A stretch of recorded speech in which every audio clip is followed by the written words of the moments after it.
Thank you, Madam Speaker. And Arise, I had a number of questions, but the substance of those questions have been asked and answered. And so I'll just summarize with some points. Now, we've heard some phrases: open and transparent, free market, good government, open bid process. And those are nice phrases to hear. And it's interesting because I have a debate with a good friend of mine regarding these very points.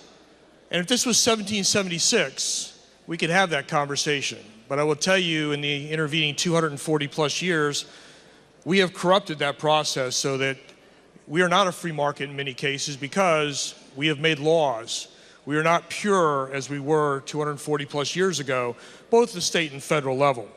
And so you have to deal with where you are. And in this particular industry, in this particular state, 26 years ago, we made a decision as a legislature to enter into an agreement with two tribes to give exclusive rights to gaming in this state. So in effect, we ended the free market in that industry and gave exclusive rights to a single entity or two tribes. So to talk about nice phrases that sound like what everybody wants, we have to deal with where we are. So in that case, when we look at how we arrived at this position today in the last 3-4 years, due to the impending opening of a casino in Massachusetts, the tribes approached the legislature and they said, you know, we have done nothing to stem the competition that has happened in our surrounding states. As has been pointed out by others, you know, for the first decade that the two casinos were here, they essentially were alone and exclusive throughout the area of New England. The closest casinos were really Atlantic City for most of that time. But that all changed in the early 2000s. New York, Rhode Island, Massachusetts, there have been casinos that have opened that have taken part of that revenue away. And unlike many other industries, casino revenue and casino gambling is very much like a fixed pie in the sense that in a region, you have a fixed amount of revenue that is drawn from the population of gamblers. It's not like in manufacturing where you can create a demand for a product and entice people to buy more. Essentially, it is a fixed pie. There's some growth when a new facility opens up because there's excitement there and you draw people from the region. But by and large, the reason we're seeing reductions in revenue, as was pointed out in a previous comment, from a peak of around $400 million a little over a decade ago to now around $270 million, is not really the value of the license, because the license is not a fixed price. The license is generally given as a percentage of gaming revenue. And given that, that's what that license was of value, and to use that vernacular. But essentially, the reason that the revenue is dropping is because of competition, just like every other industry. As the last speaker just mentioned, if a business opens in your field across the street, you're concerned about how you're going to continue and remain viable. So when the tribes came to the legislature and asked for an opportunity, we entered into effectively a legislative contract. In 2015, the original proposal was for up to 3 locations. And at the time, the tribes were talking about initially in north of Hartford, between Hartford and the border, to stem off the latest competition of the casino in Springfield. The second priority was in the Danbury area, and the third priority was the southwestern part of this state. And you might ask, you know, a previous speaker also talked about, 20 plus years ago, they offered a bid on a casino in Bridgeport. Well, the market was very different then. Once again, in 1995, there were 2 casinos in eastern Connecticut and Atlantic City. So building a casino in Bridgeport, given the market, would make sense then. But today, the market is very different. You have 3 substantial casinos in the greater New York area. You have casinos, 3 casinos going in Massachusetts. You have gambling in Rhode Island. The market is very different today than it was then. So what did we tell the tribes? We said, come together, form a business entity, work together, and then seek out a town to host a casino. And they did that. The plan was to come back in the 2016 session. They were not able to complete that process until the 2017 session, and they came back to us. And East Windsor was the town that they were able to receive an offer and receive acceptance of putting a casino in their town. And they came back to us, and we codified that in statute and approved them to move forward. And some have raised the issue of the BIA approving East Windsor. Well, technically, BIA does not approve East Windsor. They approve the change in the compact.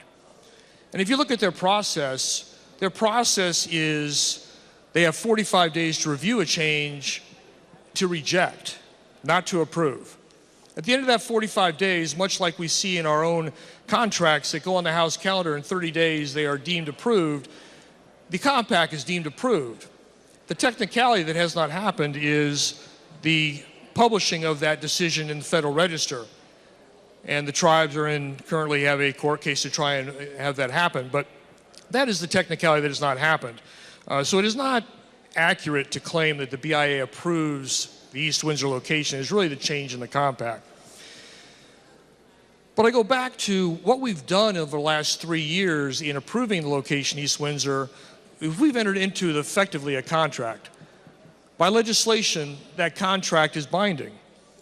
And so here we are less than a year later after we have entered into a contract with a business in our state. As many have aptly pointed out, have been good partners for 26 years. And what are we doing? We are effectively changing the marketplace. The proponent of the bill and others have talked about that the RFP has no effect on East Windsor. And while, yes, they removed the section of the original bill that would have taken East Windsor out of the opportunity, the reality is that the RFP does change the marketplace. And you might ask why. Because as they're going for financing to enter into the construction of this facility in East Windsor, the banks look at that revenue projection. And the revenue projection was based on one new casino opening up in Springfield in their region. Well, now the banks are looking at that deal and going, now there's a potential that the legislature of the state of Connecticut within a year may authorize another casino. And that creates a substantially increased risk to a hundreds of millions of dollar loan for construction.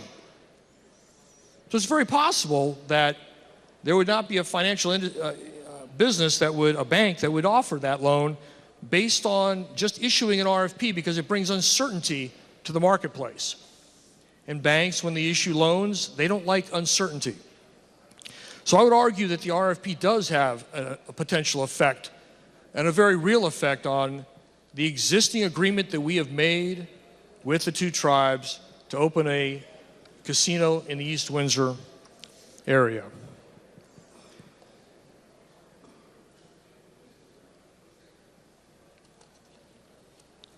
And I'll wrap up. I think that what we see here, as many of it has put out, is a great relationship for a long time. And it's not just the $270 million they currently give and the peak of around $400 million a little over a decade ago. It is their involvement in the communities in southeastern Connecticut. As some have alluded to, when the casinos opened up, it was a time where the Seawolf program was canceled, and EB went from an employment level of about 26,000 employees to 8,000 employees.